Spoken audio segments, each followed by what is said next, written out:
I believe that the vast majority, if not everybody, would agree that something has to change. They would probably disagree on the level of how broken it is, but they would all agree that there's room and opportunity for improvement.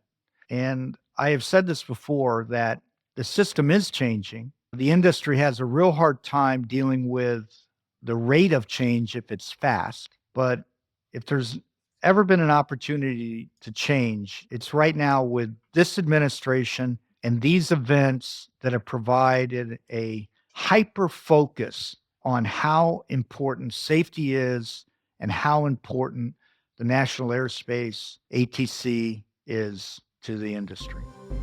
Welcome to The Vertical Space, the podcast at the intersection of technology and flight, featuring deep dives with innovators, early adopters, and industry leaders. We are your hosts, Jim Barry from Celerity 05 and Peter Shannon and Luka Tomjanovic from Radius Capital. At Celerity 05, we believe that breakthrough air transportation capabilities come from leveraging current and emerging technologies, and that companies achieve profitability through relevant technologies, strong teams, and a deep understanding of the aviation market. Connect with global aviation experts at celerity05.com for feedback and recommendations to chart your path to success. At Radius Capital, we invest in early-stage deep tech that redefines what is possible in aerospace. We partner with founders building next-generation aerospace capabilities, from advanced design and development tools to the digital transformation of the flight environment, novel use cases and forms of flight, and the software and systems that make them possible. If this describes you, reach out. We're excited to connect. All right, let's dive in.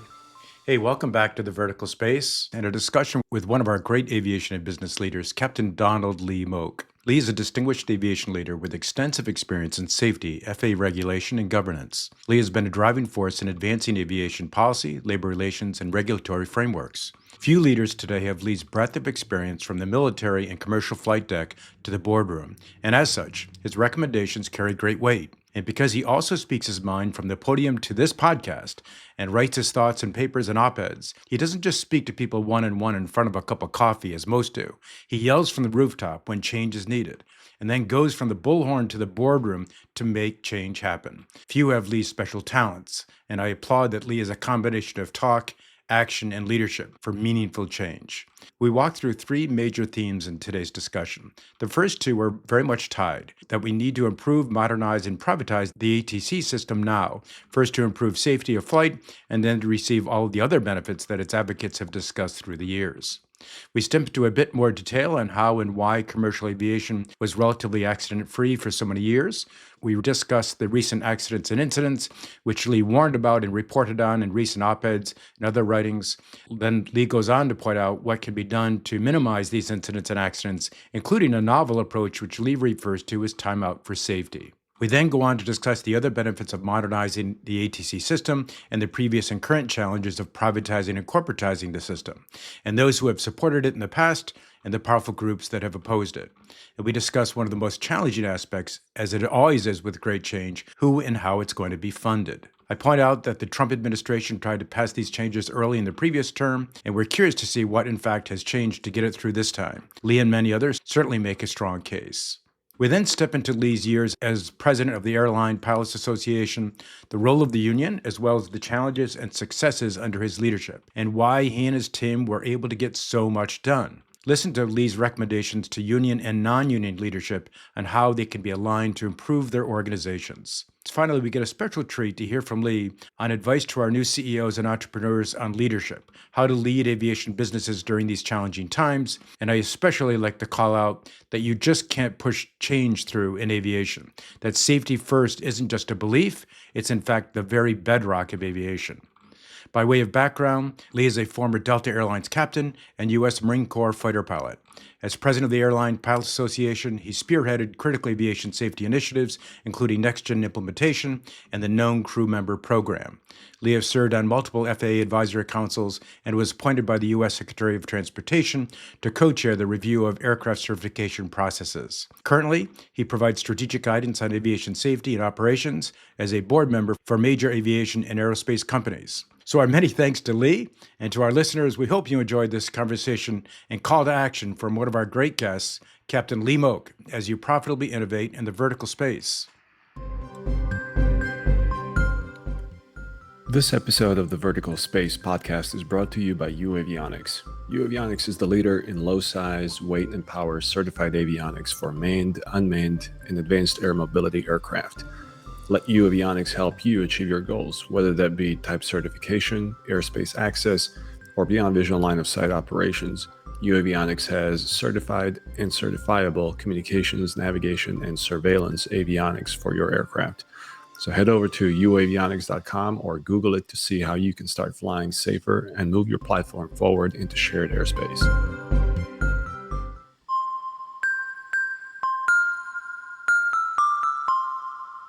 Lee Moak, welcome to the Vertical Space. Great having you on. It's a great honor. Thanks, Jim, and nice to meet the team. It's really a special deal for me to get to talk with you. I'm looking forward to it. Thanks, Lee. The first question we ask our guests, what is something that very few agree with you on? I'm going to answer that as if that was asked to me a month ago, prior to the latest round of accidents and near misses.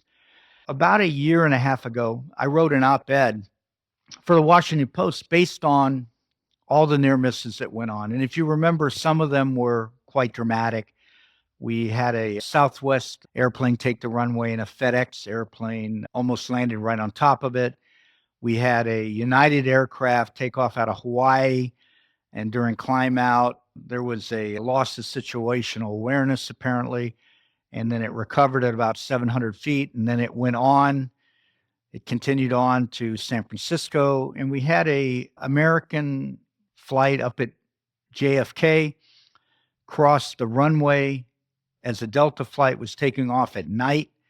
The Delta flight aborted and they didn't hit, but the American flight taxied out and took off and went on its way to London for 7 hours.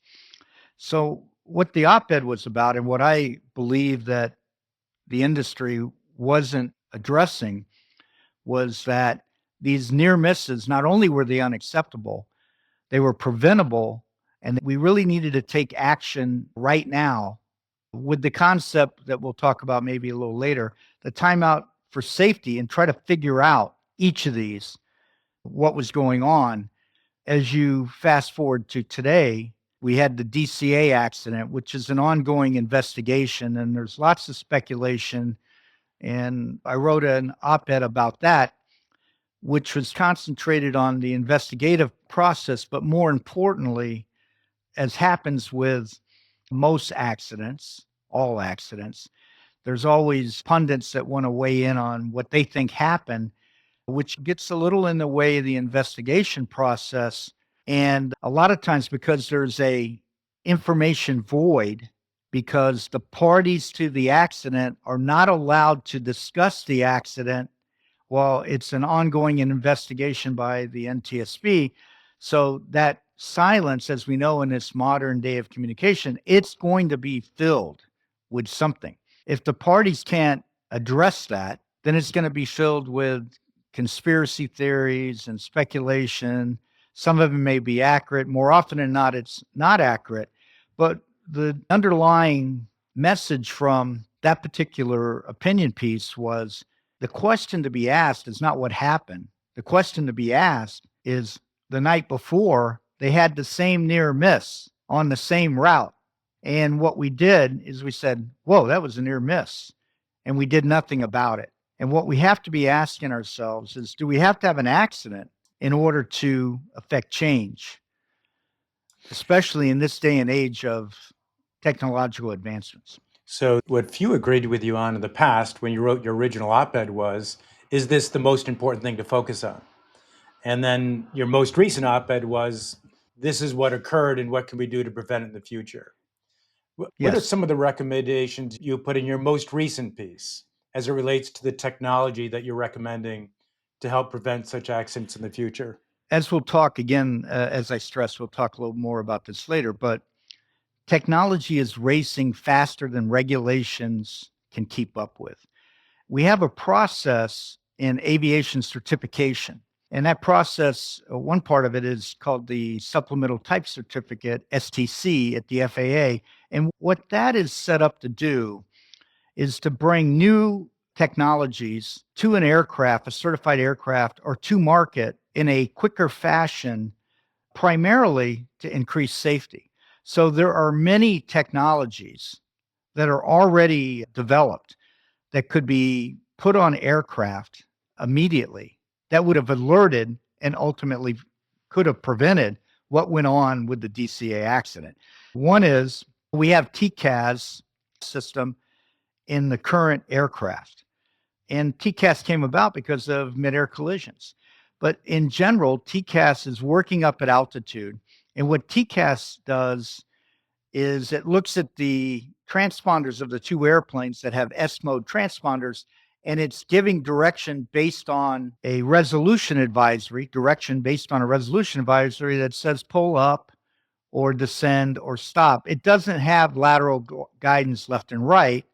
And the other part of TCAS is the TA advisory. And the TA advisory, what it says, it's alerting you to a possible RA advisory. The problem with the current system is you get erroneous advisories.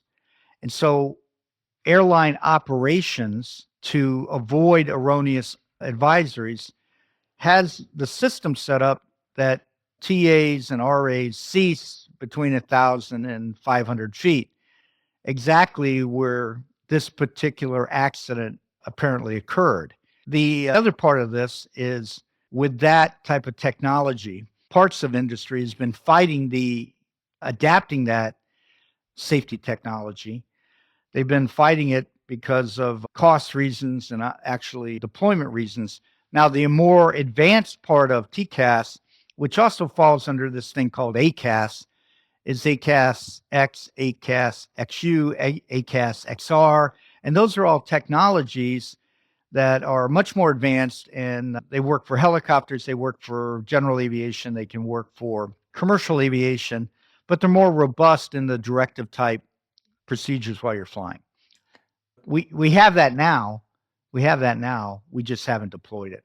Lee, how is TCAS not properly deployed in this situation?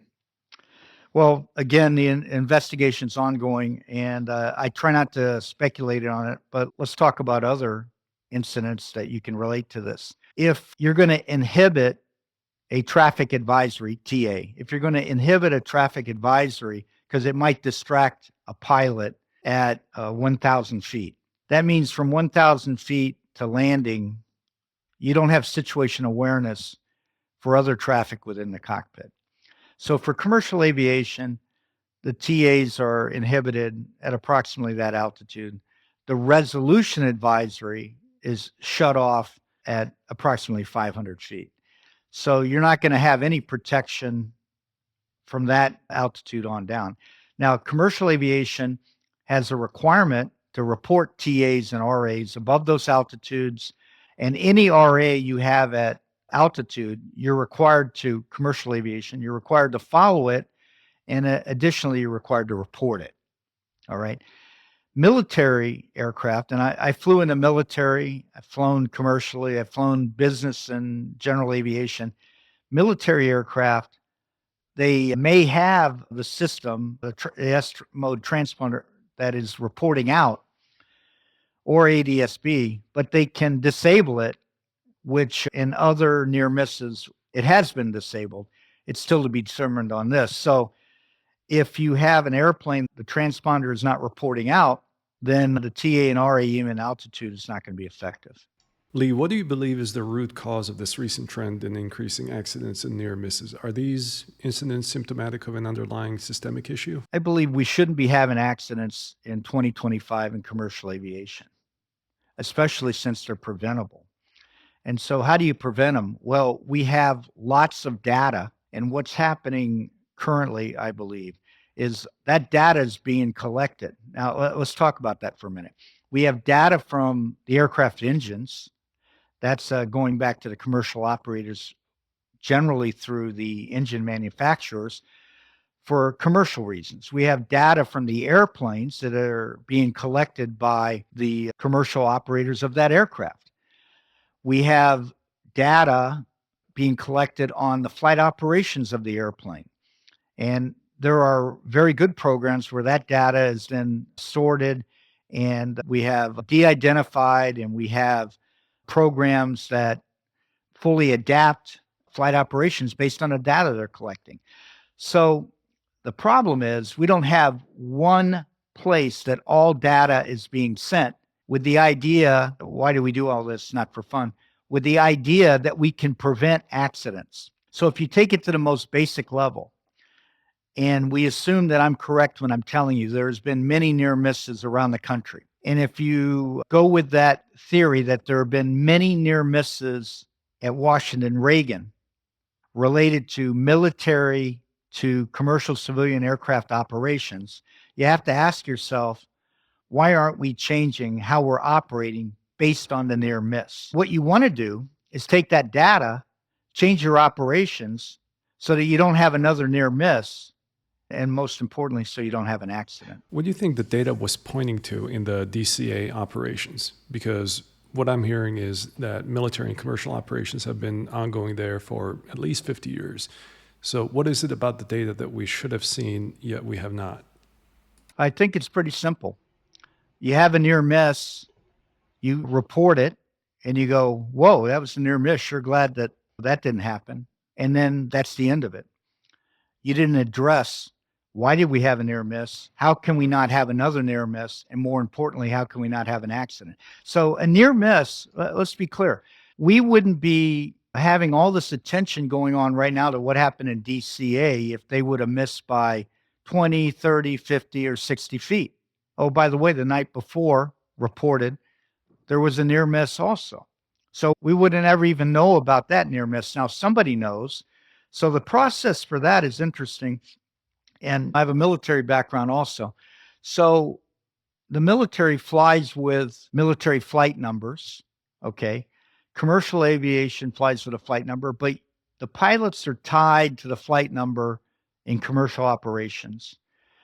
If a military aircraft violates airspace, the FAA may or may not file that as a violation. And then it goes through a chain of command around, and eventually it's looked at by the military. Whether they take action or not is unknown. And the loop back, if I was to report a near miss with a military aircraft, it would be hard for me to know if anything was ever addressed. So you have to ask yourself, where did all those reports go? Well, I think the first question is, were they ever reported? Where did the reports go? If it was common knowledge, why didn't we address the routes early on? Are there other airports around the country that have traffic crossing the short final approach path to a runway like at DCA? And if so, are there similar near misses that have occurred at those airports? Or is DCA a unique thing? Right. No, that's a great question. So everybody's kind of focused in on DCA as if it's an outlier. Okay. And I would say it's not an outlier at all. I flew in and out of DCA for a number of years in commercial aviation. And around the country, and this is going to become more of an issue as we move forward, around the country, many large airports have more operations than they've had in the past, okay, because of the regionalization of the airline industry. We have similar numbers of airline operations domestically in the US, but they're more concentrated at large airports around the country. Those airports have helicopters, not necessarily military. They have helicopters, civilian helicopters, that are talking to controllers in transiting the airspace. Now, if I pause there for a minute, I want to point out something. You're not allowed in the Class B airspace as a general aviation pilot without an ADS-B transmitter, which is essentially telling the controller that you're there. You can't transit that airspace. Okay, so these helicopters, to go through that airspace, have the proper equipment, and they're being cleared through the airspace and controlled appropriately. Now, again, not knowing anything about an ongoing investigation in DCA, it's kind of a leap to ask a controller to talk to an airplane helicopter that's not transmitting this type of data and say to that airplane, visually separate yourself from another airplane at night when there's no depth perception by the controller or by the two aircraft, meaning, okay, which one were you? It's a long conversation, but without the technology, if the technology would have been active, supposedly been active, you could have prevented a mishap. But if Luca says that these operations at DCA have been going on for 50 years, that predates ADSB. That predates a lot of technologies. Yeah, the operations have been going on for a very long time, and there's probably been a lot of near misses, and the route should have been changed so you don't have a near miss. There's no excuse to have a near miss, because when you have a non-miss like what we had here, then all of a sudden you're going back and looking at, hey, should we have been able to prevent this? I'm a big believer, especially in commercial aviation, that we shouldn't have any accidents. In this day and age, we've practically eliminated them. But in this day and age, we shouldn't be having accidents. And again, I've called attention to the very fact that a near miss should be treated as an accident with the way the NTSB, the FAA, the commercial operator should be looking at it. What structural changes would you propose to address these weaknesses in not accumulating and exploiting the data? First off, I would say that we have to recognize that the data exists. And this data exists, there is even more data today than there was 5, 10, 15, 20 years ago. But if you just go back a few years, when commercial operators were first looking at data off their own airplanes, they could look at data and say, wow, the flaps are getting overspeeded on an approach into Cincinnati, a new star arrival, we'd have a exceedance on the airplane. Why is that? And they could look that the star had changed, the speeds were different, the altitude that you had to lose to make the points were different, and the actual star was contributing to the exceedance of the airplane. They could work with the FAA and get it changed and adapt immediately. Okay, it was in their best interest to do that, and they were able to get it done. Now, so you fast forward today, they even have more data, okay, but I think the systems that were originally thought about to take the data and ensure that operational adaptations occurred has somehow been disconnected. Lee, we want to talk about ATC modernization in a few minutes, and probably relates to a lot of what we're talking about here with ADSB and the like. Is there anything else relating to safety? I mean, a lot's been going on recently. Is there anything else relating to safety that you'd like to share with our audience? Recommendations that you'd make to be able to help prevent them in the future? The timeout for safety you mentioned briefly, but you should talk a little bit more about that as well. Yeah, I do. I want to talk about timeout for safety. Look, if you think about advanced safety programs, anybody who senses that there's a problem, a safety problem, should be able to call a timeout for safety. If you think about aviation, if I'm shooting an approach into an airport and it's not a stabilized approach, and I make a decision to go around, a year from now, no one will ever remember I went around. If I continue an unstabilized approach and have an incident or an accident, people will always remember that I had an incident or an accident. So part of the training is that if something's not right, you need to change. Now, if you take that a little further and include everyone involved in aviation, anyone should be able to call a timeout for safety. I want to give you a couple examples. I believe that if you have an airplane cross a runway when someone's landing or taking off, and they cross the runway on their taxi out, and they almost cause a mishap where one person could have died or 300 people could have died, the controller in the tower, ground controller or tower controller, should be able to call out a timeout for safety and say, something's not right here. Now think about it. Under the current system, the FAA tower controllers, the FAA ATC controllers, they can't call a timeout for safety.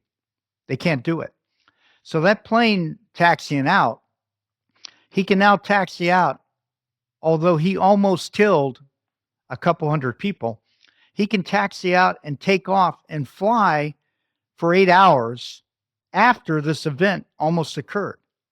I believe a better system would be for anybody, including ATC controllers, to be able to call a timeout for safety and let's sort this out and see what happened there. And right now, that power at the FAA lies in flight standards. So flight standards isn't active 24 hours a day. They might be out at my airport and they check the paperwork on my airplane, on my personal airplane, and they say, wait a minute, this is expired. You're down. You can't fly this until you get this repaired. Not a paperwork issue. They can call a timeout for safety on anything. Flight standards can. But ATC, I believe, should be enabled to do it. So I used a very specific example that's happened several times. If a tower clears an airplane to land with another airplane still on the runway, and they can see all that, someone should call a timeout for safety, and perhaps that controller should not be controlling until we sort out what was going on that he did that or she did that. And what I mean by that is it could be anything. They could be fatigued. They could be distracted. It could be a lack of vigilance or training.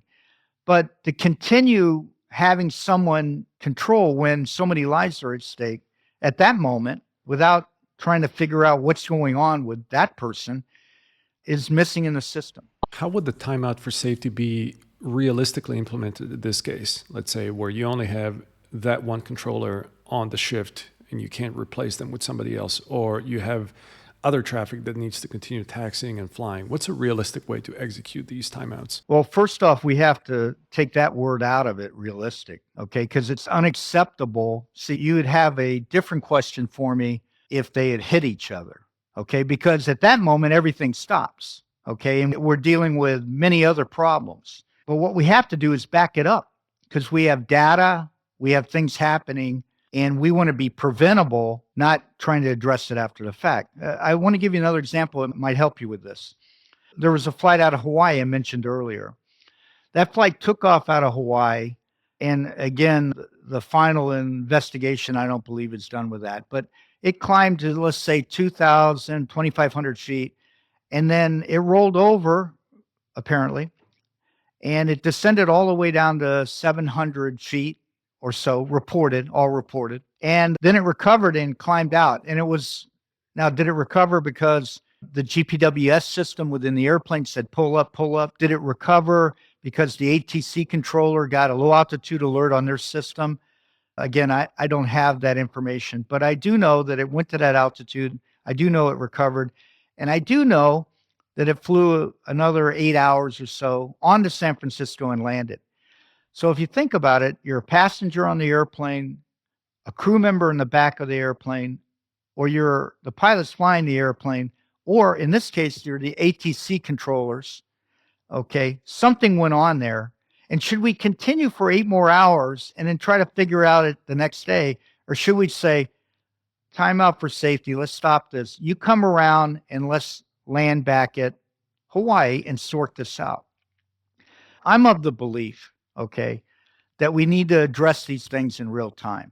So taxiing out, you can always taxi back in, all right? Do you have the proper mindset? Certified airplane, it's certified for 2 pilots. You almost have an accident like this that could kill hundreds of people, okay? Are you in the right mindset to continue on with the operation from a safety perspective? So I just believe something needs to change there. I have advocated for that to the FAA. It's the FAA's response back to me at the time was, well, the controller should call the dispatcher at the airline and let them contact the air crew because they've already been dispatched, right? Let them contract them and tell them what to do. Again, I guess that's the system you could use to address it. But the reality is we need to get, I think, into the mindset, time out for safety. Something's not right. People need to reset. I'm still interested in more of your thoughts to Luca's question on the root causes. What, if anything, has changed in recent quarters where we observe this number of near misses and incidents that we've talked about here? Because for 15 years prior, we had such a safe system working. And Has something changed? Is the series of recent incidents a statistical anomaly, or is there something to it?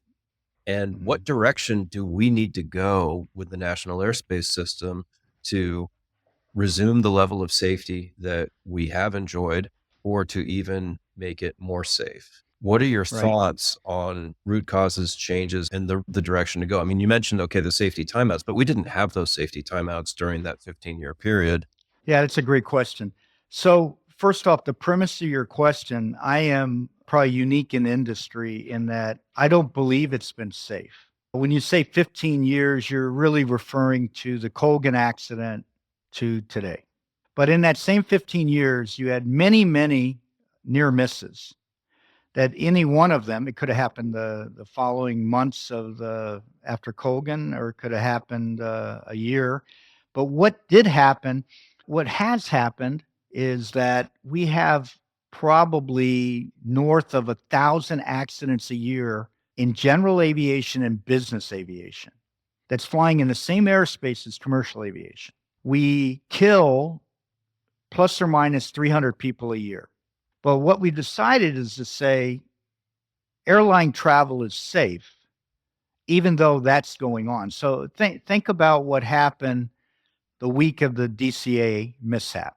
We had that happen a couple weeks. We had that happen. Then the next day, we had a private medevac jet take off out of Philadelphia and promptly crash into a neighborhood, kill only 5 people, not 67 people, kill only 5 people, injure people on the ground the next day. So could that have been a commercial airliner? I believe it could have been. And then a few weeks later, we had a commercial airliner, although not in domestic US airspace, it's up in Canadian airspace. You're all very familiar with it. It was landing at Toronto Airport and it had a mishap. Okay. So if that would have been down in the US, we could have used it. But I tend to believe that North American airspace is very similar, although there's dramatic differences between Transport Canada and the FAA. But I would submit, first off, that it hasn't been as safe as we'd like it. Now, you could make the case that a general aviation accident with one person at the controls, it's pilot error, okay, generally, historically, pilot error. Maybe we shouldn't lump that into the same thing with commercial aviation, but those are pilots. They're flying in our airspace. They've had near misses with the same ATC system, and they crash occasionally. So I don't think we should discount 300 deaths like that per year as the system has been remarkably safe. Now, who would argue with me on that? AOPA, the trade group for aircraft owners and operators, they would say it's safer than ever. I would say if you kind of look at the data and number of cycles, number of frequencies, number of sorties planes are flying, that it's not safer. I would say if you're using a piece of data that says that look at the miles flown, maybe they would have a point there because of the longer legs of general aviation airplanes as compared to previously. But the bottom line is we can do better. And I think it's all very preventable. Some would argue that COVID was a big milestone, a point in time when talent went away from the industry, when trained, experienced professionals, both in the cockpit and outside, left the industry as perhaps a contributing factor to a decrease in safety that we've seen over the last 4 years. Do you agree with that? And again, I'm trying to shine some light on specific things that changed in the industry. Did people get more complacent? Did we stop maintaining the aircraft properly enough? Is the training not as effective? Are we more reliant on technology and automation? What do you think is going on? Yeah, another good question. So there was a time when I was in my 20s and I had 100 and something hours or maybe 150 hours. And I thought that I was the greatest pilot in the world because I was, with those few hours, I was landing on aircraft carriers and it must be all about me. Only with time came wisdom that I realized that really anybody can do that. I was a function of some of the best training in the world. Okay, great training. As I moved on in my flying career in the military, I have a few thousand hours of flying in the military, and I got into commercial aviation. What I saw there was very specific, excellent training, standard operating procedures, and line-oriented procedures that were very good. As I went from there and I got into business aviation, general aviation flying again later on in life, which I do still today, what I saw there was a fundamental lack of standardization and oversight from the FAA into the general aviation and business community. All right. So that is an issue, but I think it's an issue that's always exists and can't specifically be pointed at because of the pandemic. So what is that? How do I sum that up? I sum it up by it is a function of training and oversight. So how do you decide how to train? How do you provide proper oversight? Well, we have mechanisms today because of technology where we're able to collect a lot of data and we know what's going on. And if you know what's going on, you can adapt your training and adapt your oversight. Given your extensive experience in both the military and commercial flying, what has been your personal experience with what's referred to as the automation paradox, where increasing reliance on automation designed to reduce human error may actually inadvertently introduce new types of risks? Whereas systems become more complex, more automation means more supervision, more exception handling, more decision making under pressure when automation reaches its limits. But because these interventions are less frequent by design, human operators are less practiced. They're less trained, they're less prepared. And so automation makes the role of the human even more critical. But now the human is dealing with more complex and more rare and higher consequence type situations. How have you lived through that experience? And do you think that this has become an increasing problem and part of the reason we're seeing this degradation in safety? I don't think it's the principal reason for the degradation of safety, but I will kind of talk about this just a little bit because it's interesting. So I don't want to date myself, but I did start out with analog steam gauges. So I went from F-4 fighters to the brand new F-18 digital airplane. I then went from that airplane, at some point, I went back to an analog airplane, the A-7, and I went from that back to F-18s, the digital airplane. Then I came into the airline industry and I started out on the 727, which was pure analog with some things, but it was an analog airplane. And then technology was introduced and it constantly got better. Okay. And then I came to the civilian world and started flying those airplanes again, Cessnas and Pipers, both turbines and piston airplanes. So I've kind of seen it up and down the entire way. I've flown flight management systems. I've flown the airplanes where you had to make your own charts before you went.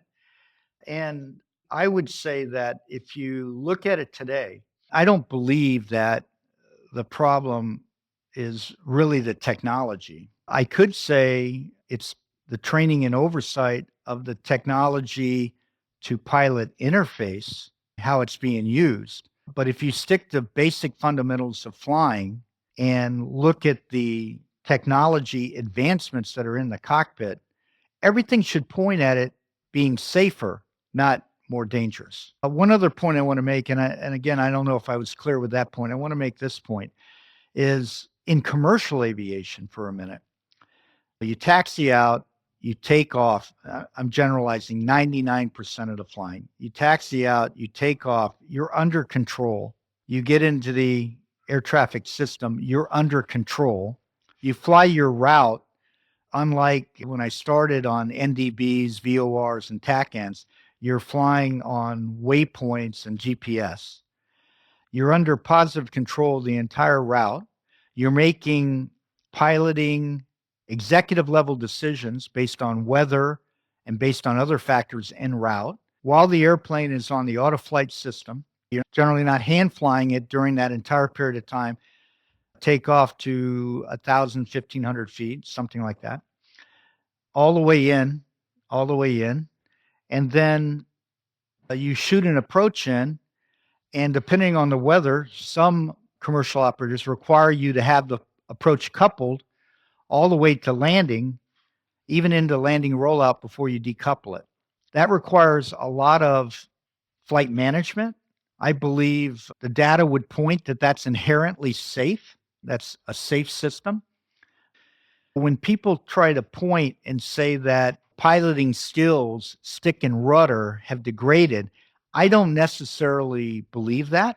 What I do believe is that part of the system can be safe long as the pilots are properly trained, there's proper oversight of their training, they're adapting based on data that we show where there's inherent risks, and then it'll be safe with one caveat. Everyone has to be vigilant because those systems are so precise.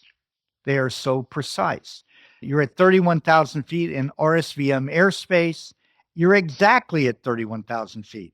You're not 31,010. You're not 2999. You're at 31,000 feet. And the other guy is too, if he's at 31,000 feet. So there is separation provided to you by air traffic control systems, but the plane is flying very precise routing.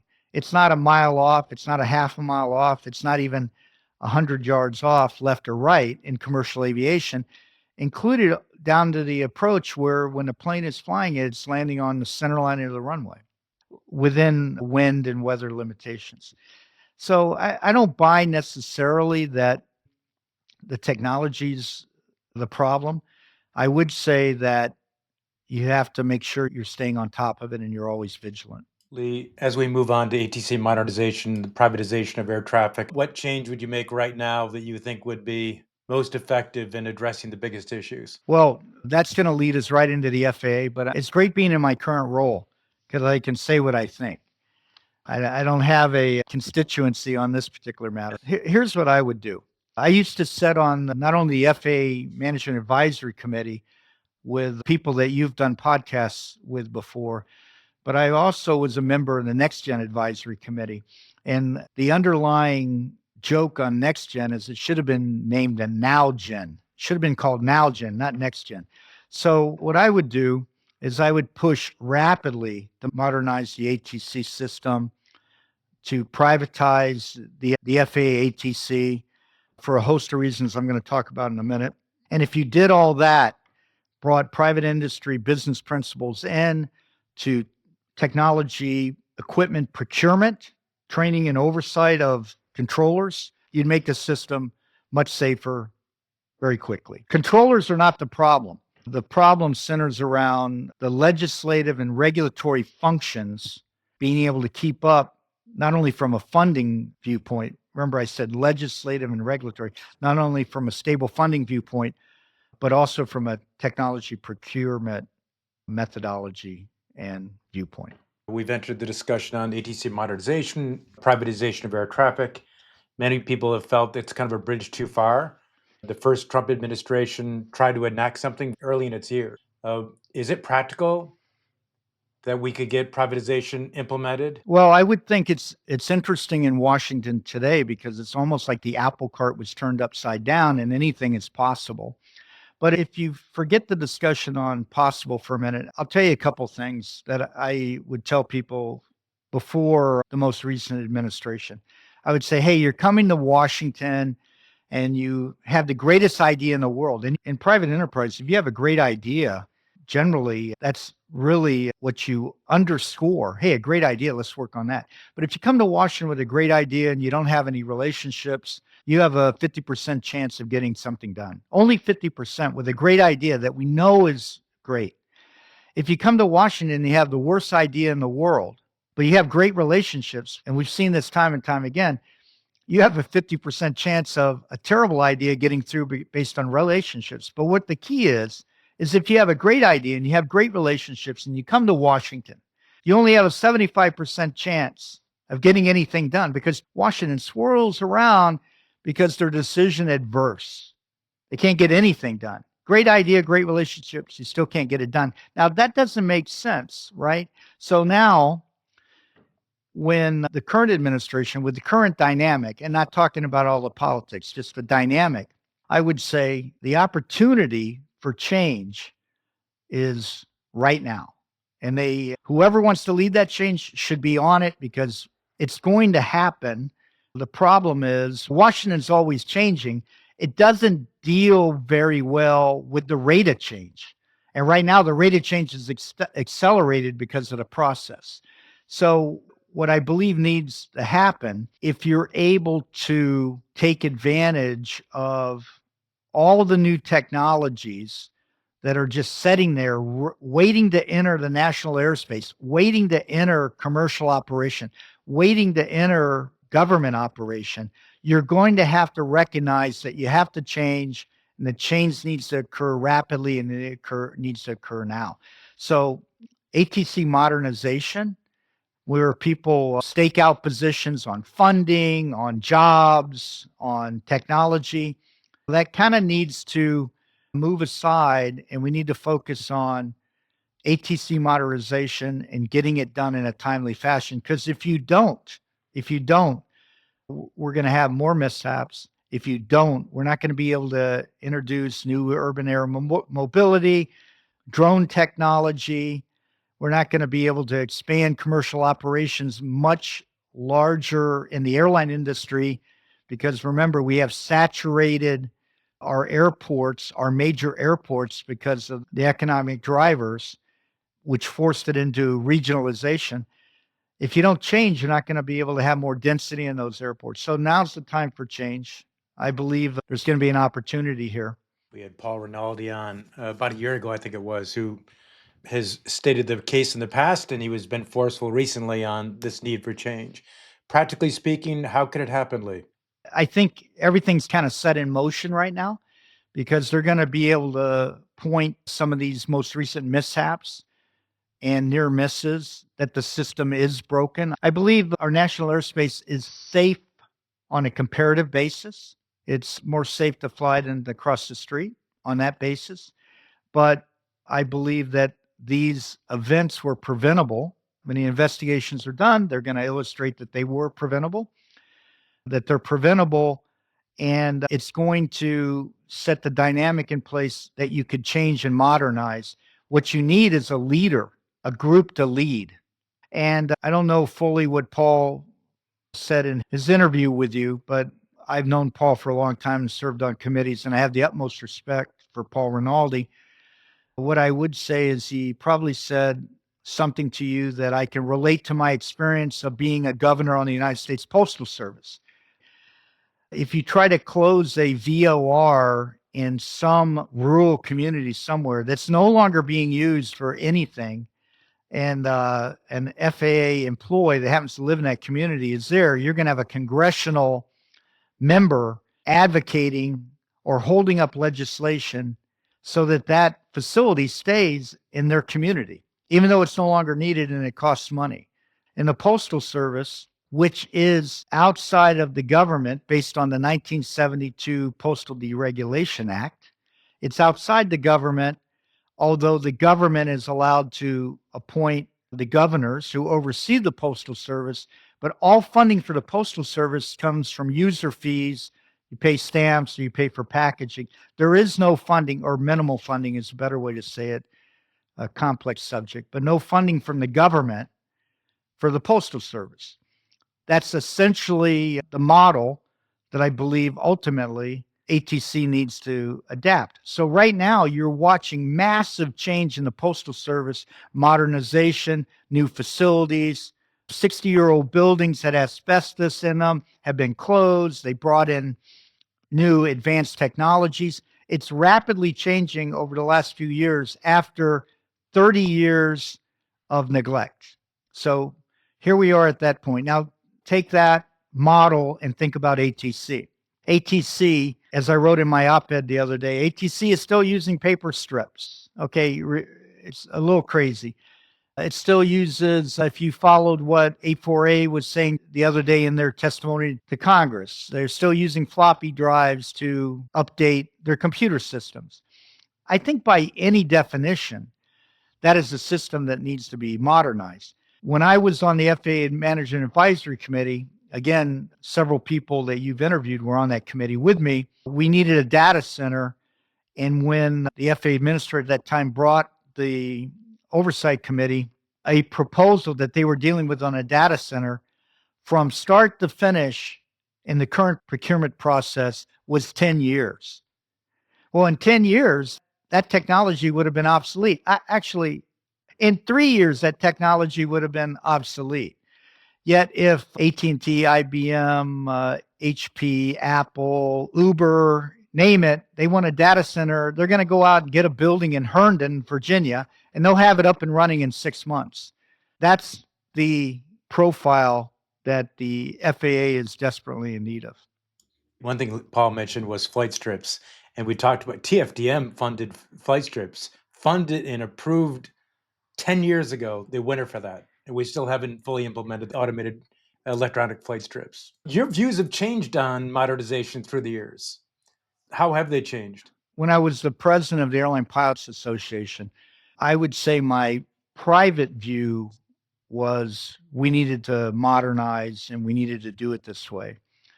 However, the one stickler at that time was who was going to pay for it, the modernization, as it related to user fees.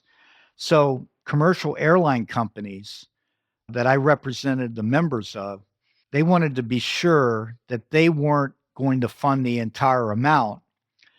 Business aviation didn't want to pay any more. General aviation doesn't pay anything. They pay a gas tax. And so you had the major players fighting with each other on the funding, not really arguing over the more politically correct term was corporatization. Okay, really, whatever the entity is, but it uses private industry business principles. And so at that time, I was trying to navigate a way through that to ensure that we ultimately got it done and we were only paying our fair share. But I don't think I've ever changed about the need for ATC modernization. I think what I'm articulating right now is I have changed that, and I have a lot more experience in this now. I have changed in that I believe that the legislative process is broken. The legislative process still needs an oversight function, but the funding part of it and unstable funding and CapEx for private enterprise, all those things, they don't work very well when legislation's responsible. What do you think is the most feasible funding mechanism? User fees. Across the user base, general aviation, business aviation, commercial? I think that's the way to do it. I mean, it's not that I wouldn't be open to other matters, but let me give you an example. So the Postal Service did it 90% right. You get a forever stamp and you buy a stamp, you mail a letter, even though I'm sure most of you don't do that anymore, but if you did, or you mail a package. What didn't happen there is the pensions of the employees stayed in the government system. And those pensions aren't very well defined, and that money is commingled. So the amount of money, as you know, with defined benefit pensions are very complex.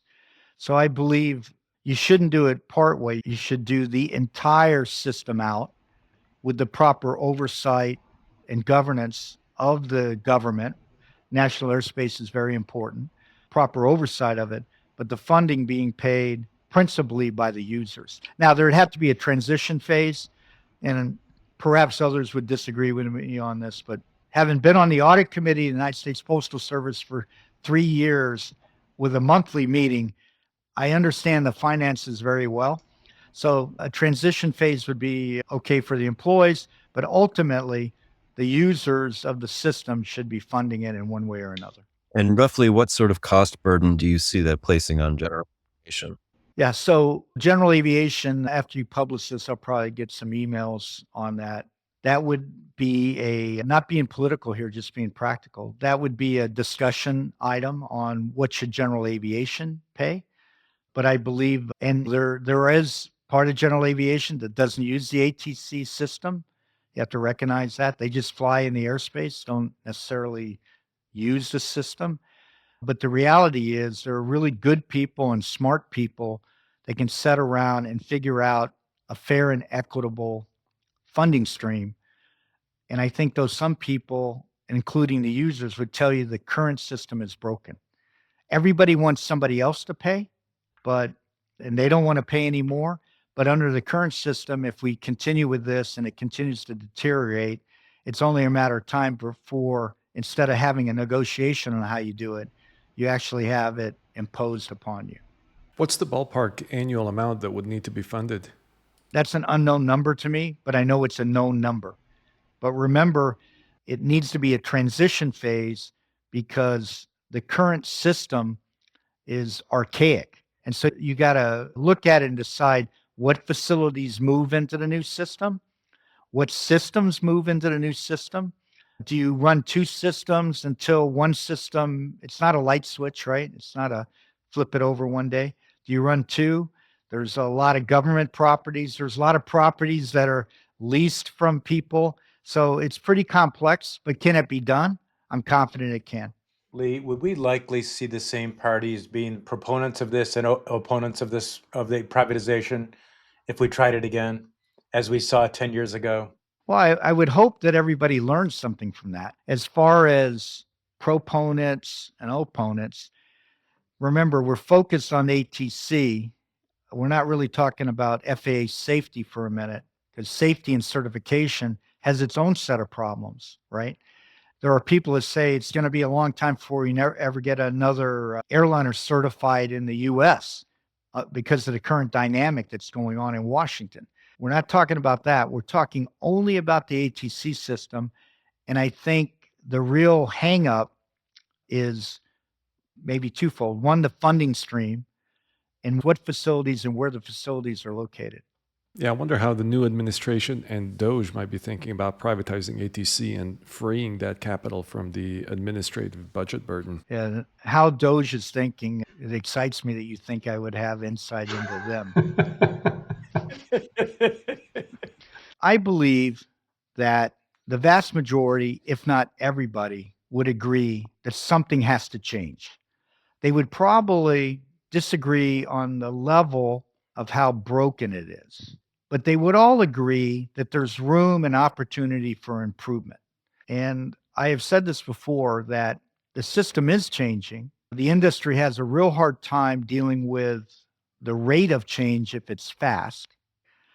But if there's ever been an opportunity to change, it's right now with this administration and these events that have provided a hyper focus on how important safety is and how important the National Airspace ATC is to the industry. Lee, you ran the ALPA, which was a very large and prestigious airline pilot union. Talk a little bit about that.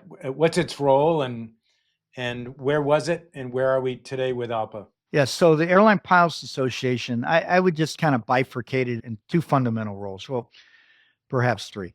One is the Airline Pilots Association. They are the bargaining agent for the pilots at the majority of US and Canadian airlines, the bargaining agent. Other role is they have the largest non-governmental safety organization in the world. So that came about because of the number of accidents that were occurring from the foundation of ALPA. I think if you go back and research this, you'd find that the founding members of ALPA, 50% of them were killed within a few years of airline accidents. All right. So that started the focus on aviation safety, and it's carried through all the way to today. If I was to say there's a third function, I think that third function is integrating with governmental policy and trying to shape that.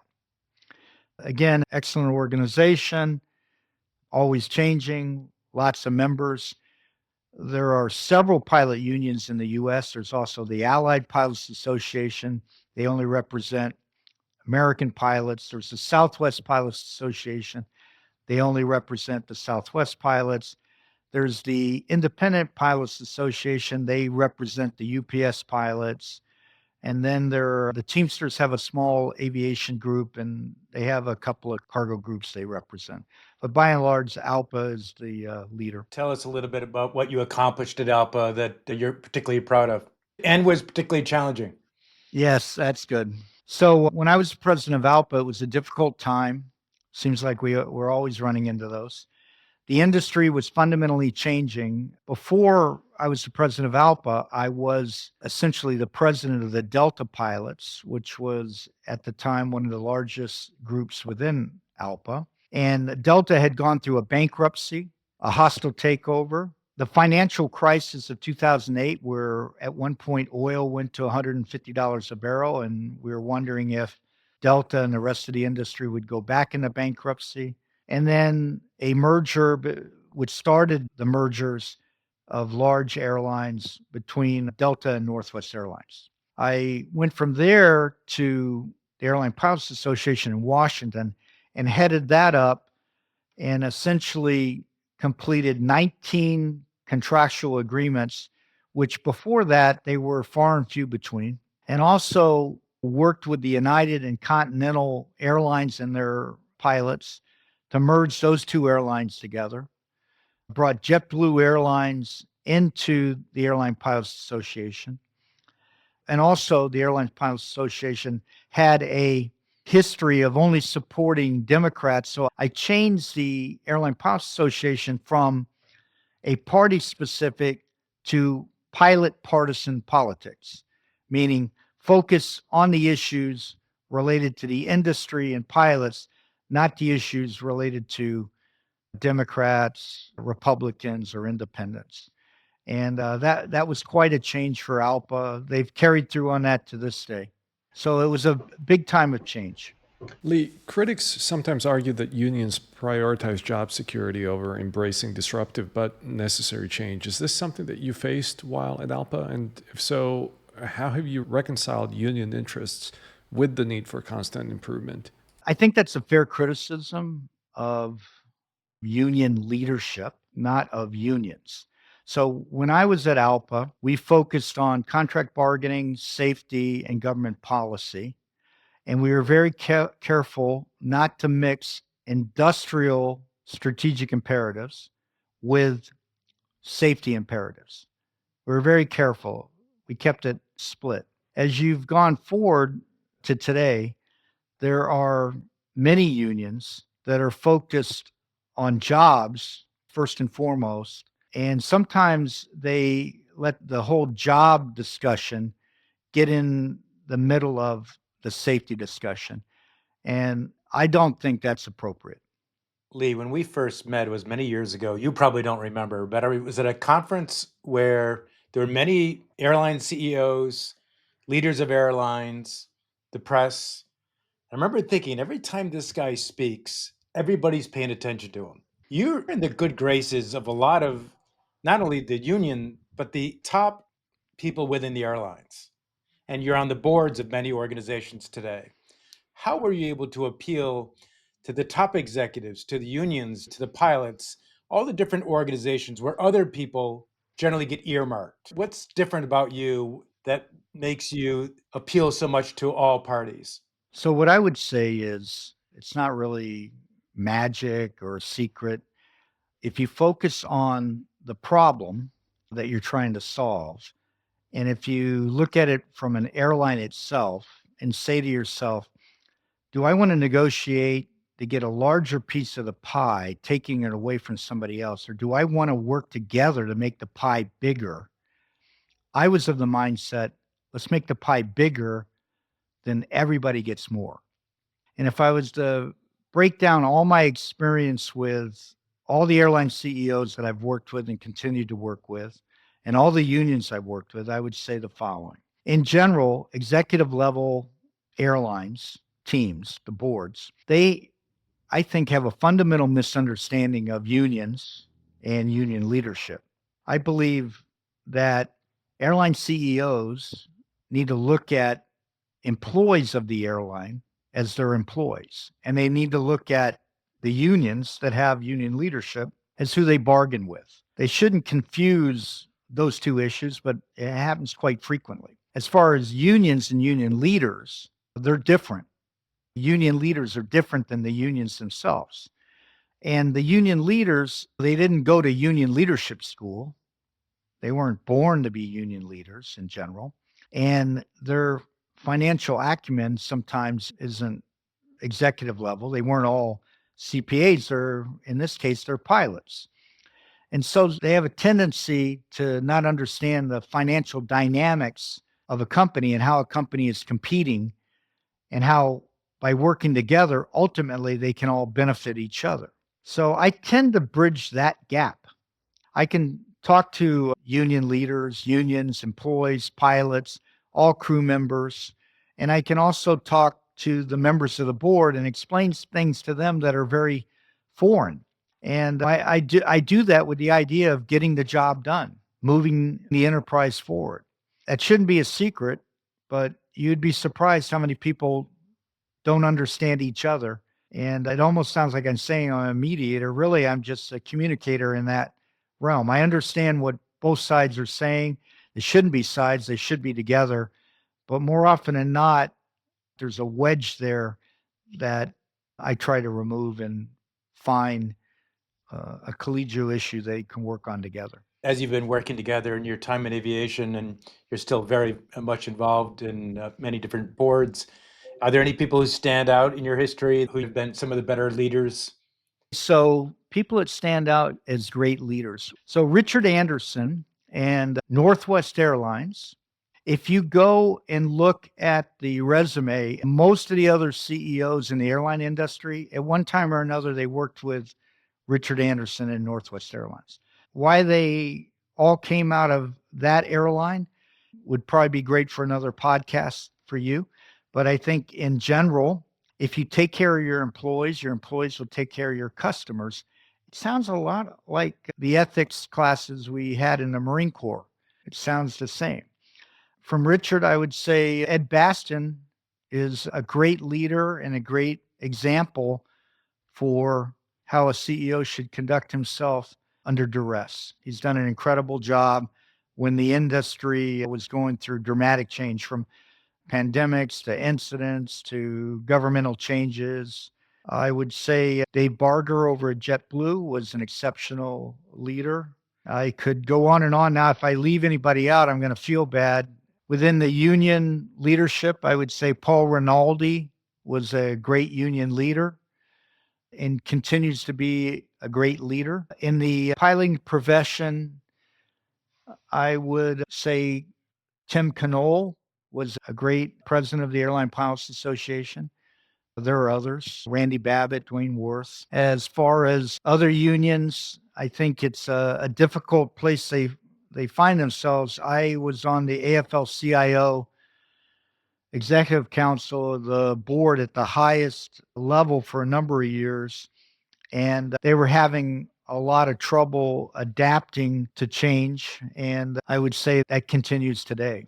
Fundamentally, they should be looking at how they work with these companies to increase the pay and benefits and the health of the company, not necessarily looking at their own individual issues. We have a lot of young CEOs and entrepreneurs who would love to hear some advice from you on what you see in great CEO leadership, some of the traits, or what advice would you give to them in running these small companies? You're on boards of some of these startups, and what advice would you pass along to our listeners? Well, the first thing I would say is you need to be prepared to adapt. If you don't adapt, you're going to fail. And it used to be said just like that. But now, if you don't adapt in a fast fashion, you will fail. So you have to be prepared to pivot and adapt at all times. The next thing I would say, especially you do a lot of podcasts, Jim and team, on eVTOLs, urban air mobility, drones, and all that. And my experience out in Silicon Valley, using that as a proxy for all of technology, my experience out there has been that what works in other disciplines besides aviation, what works there in the disruptor arena, is they focus on getting the job done at all costs and move around government at all costs and just ask for forgiveness at all costs. In aviation, you can't do that. You have to go through a certification process. So in that certification process and technology development process, what they need to do is have a realistic look at the timeline for certification and have a funding stream that is set up for them to make it to the end. And there's been so many of these companies that have great ideas, but they end up going bankrupt or they end up shutting down for lack of funding because they were hung up, not necessarily in the development of the technology, but in waiting for the certification process to play out. And again, you could say, well, that's the FAA's fault. I would say you could blame a little bit of it on the FAA, but the reality is that's the current process going in. And the process is built on a foundation of safety. Now, some of those companies, startup companies, we've been watching them go over to Europe because there's a bilateral agreement with Europe, with the EASA. If they can get through the ODA process over there, then the FAA is going to have to accept them. Some of them are going out to the Middle East, to the Emirates, bringing their technology there because they don't have the same constraints, and they can operationally put it into technology. They can put it operationally, have it working, and therefore they can try to use that as they move back to the U.S. for certification. And that's a sad state of affairs, that you have to venue shop to get your product certificated, but that's what we're starting to see. So for a startup, I think they have to be mindful of that. For the way they spend money, they have to be very cognizant of that. We have several startups that you're familiar with that came to market through a SPAC. And so they had a lot of money, and they're now having to pivot because certification is hung up to other modes of funding, even though they had a pretty good funding stream right off the bat. Lee, this has been great. Is there anything you'd like to leave with our audience? Any kind of summary of this discussion? The time for changing ATC, the time for addressing safety is right now. We shouldn't have another mishap in this day and age. There's data, there's technology. We need to bring it to market. We need to deploy it. We need to make the airspace safer. That's great, Lee. Great summary. Hey, thanks again, Lee.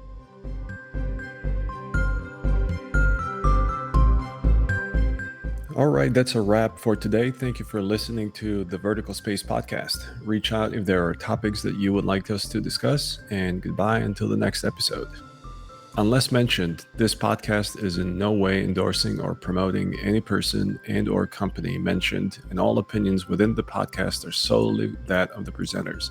The Vertical Space makes no guarantees, warranty, or representation of any information given in this podcast. Any information given is for informational purposes and should be used at your own risk. This podcast is for general, educational, and entertainment purposes only.